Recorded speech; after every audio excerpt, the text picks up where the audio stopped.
Hey guys, it's Owen from Wrestling Inc. back with another wrestling news roundup. Without any further ado, let's get into today's biggest stories in the world of professional wrestling. Vince McMahon reportedly still planned for Pat McAfee vs Austin Theory WrestleMania 38 match.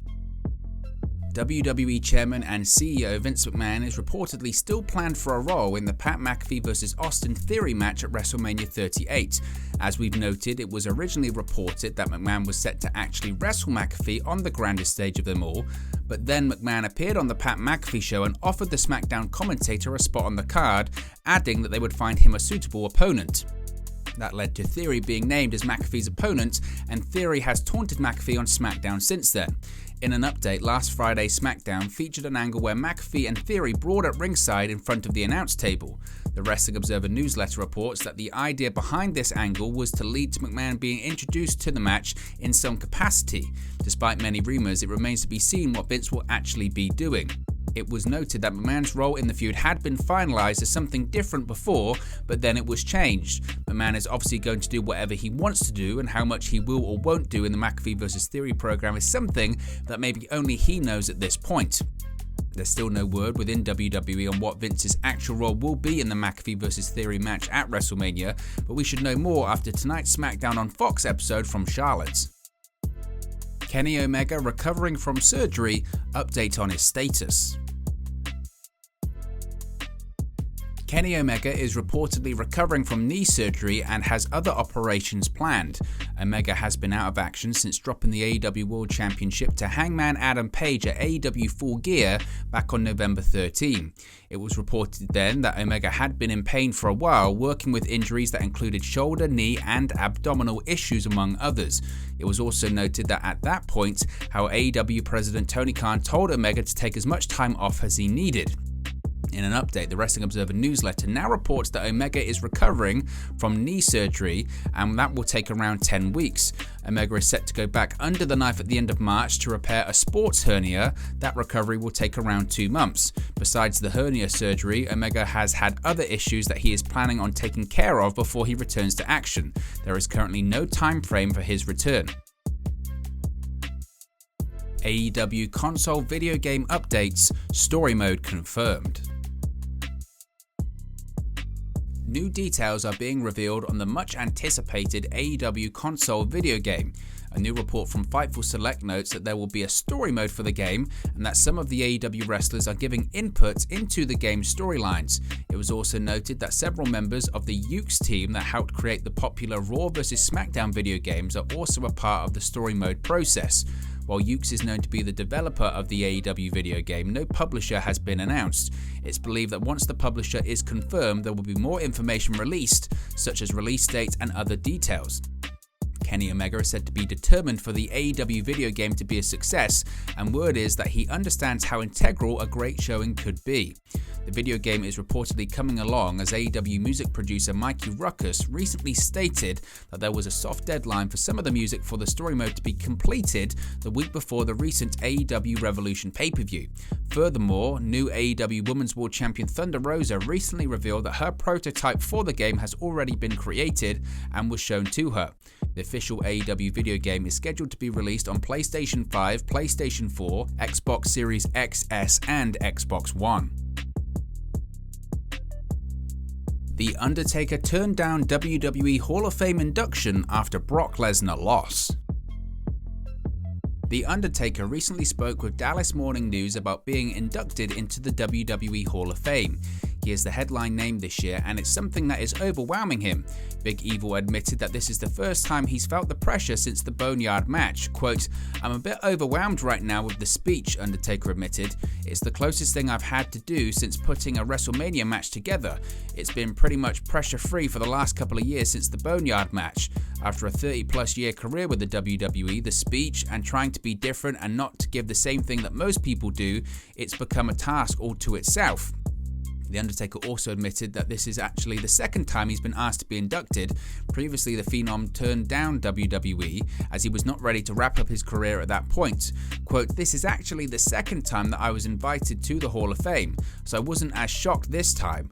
I turned it down the first time because I knew I had unfinished business," he said. "I wasn't at the place yet. I was ready to let go and say that this is over. So this time I have made my peace. I'm just honored and humbled that they would induct me." The Undertaker revealed he was asked after losing to Brock Lesnar at WrestleMania 30, however, because he couldn't even remember that encounter, he wasn't ready. Now Undertaker feels it's the right time after the Boneyard encounter with AJ Styles. Quote, "It was, I want to say after the Brock WrestleMania, I think it was after that.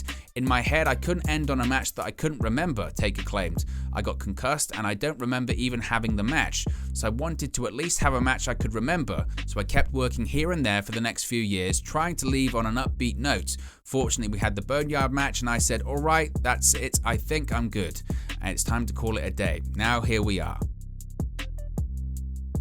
Brian Cage insists there is a plan for his return to AEW TV. Brian Cage's last televised match in AEW happened last October, but the company apparently still has plans for him. AEW picked up the option year on Cage's contract according to a report last month. However, he says he's still unsure what the future holds for him in the company. Quote, "All I can say, I guess, is there is a plan, and I guess it's about as much as I can throw around out there," Cage told Going Broadway podcast. "So I guess we'll wait and see." Brian Cage debuted for AEW in the Casino Ladder match at the Double or Nothing pay-per-view in 2020. He says there are many individuals in the company who he wants to have matches with, and he's pitching ideas for future storylines for himself. Quote, "One of the big reasons I wanted to go to AEW was, and there's multiple, but one of the big reasons was just as far as someone who loves wrestling and wants to be able to perform and, be an artist," Cage explained. "You want to go out there and create some magic because there were so many amazing matches and so many amazing first-time matches in AEW. And and a lot of these matches too that I wanted to have haven't happened. There's still quite a few of them, and that's before they've added umpteenth more people to the roster." AEW Dynamite St. Patrick's Day Slam viewership up from last week, key demo rating down. Wednesday's live St. Patrick's Day edition of AEW Dynamite drew 993,000 viewers on TBS according to Nielsen via Showbuzz Daily. This is up 5.08% from last week's post-Revolution episode, which drew 945,000 viewers. This week's Dynamite drew a 0.38 rating in the key 18 to 49 demographic. This is down 5% from last week's 0.40 rating. Dynamite ranked number 6 on the cable top 150 this week with the 0.38 rating in the 18 to 49 key demographic. This is down from last week's number 1 ranking. Dynamite ranked number 52 in viewership for the night on cable this week. This is down from last week's number 50 ranking. This week's Dynamite viewership was up 35.7% from the same week in 2021. The key demo rating was up 29.3% from the previous year too. The 2021 episode went head-to-head with WWE NXT and was also the St. Patrick's Day Slam show. WWE reportedly headed to the UK for premium live event. WWE has reportedly decided on their long-awaited premium live event in the UK.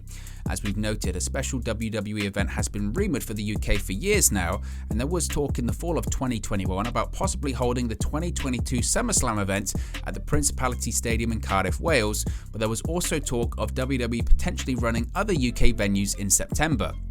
This seemed to be confirmed when WWE announced a premium live event for Sunday, September 4, with location and name to be announced later. In an update, WrestleVotes now reports that WWE has plans to hold their UK premium live event on Saturday, September 3rd at the Principality Stadium in Cardiff. This date of Saturday, September 3rd is interesting because the WWE schedule currently has Sunday, September 4 reserved, with location and name to be announced later, but it looks like plans have changed and they are going with that Saturday instead. This will be Labor Day weekend in the United States. The first weekend in September is expected to be the same weekend that AEW will host their 2022 All Out pay-per-view. AEW ran that Sunday in 2021 and Saturday in 2020/2019. WWE was originally interested in Principality Stadium because it has a retractable roof, which could help with the unpredictable UK weather. The venue can hold up to 78,000 fans for a boxing or pro wrestling style event. It was reported last fall that WWE also wanted to hold a FanFest event that weekend and then a Raw TV taping the following Monday after the premium live event. There is no word yet on where the Raw would be held. WWE has not held a UK stadium show since the SummerSlam 1992 pay-per-view from Wembley, which is headlined by the WWE Intercontinental title match between WWE Hall of Famers Bret Hart and the British Bulldog Davey Boy Smith. The attendance number has been disputed, but WWE reported 80,355 fans in attendance for SummerSlam 1992. There is no word on what the September 2022 event in the UK will be called, but we will keep you updated as WWE should be making an announcement in the near future. So what are your thoughts on today's Wrestling News Roundup? Let me know your thoughts in the comment section below. Be sure to like and subscribe to Wrestling Inc. and I'll speak to you again very, very soon.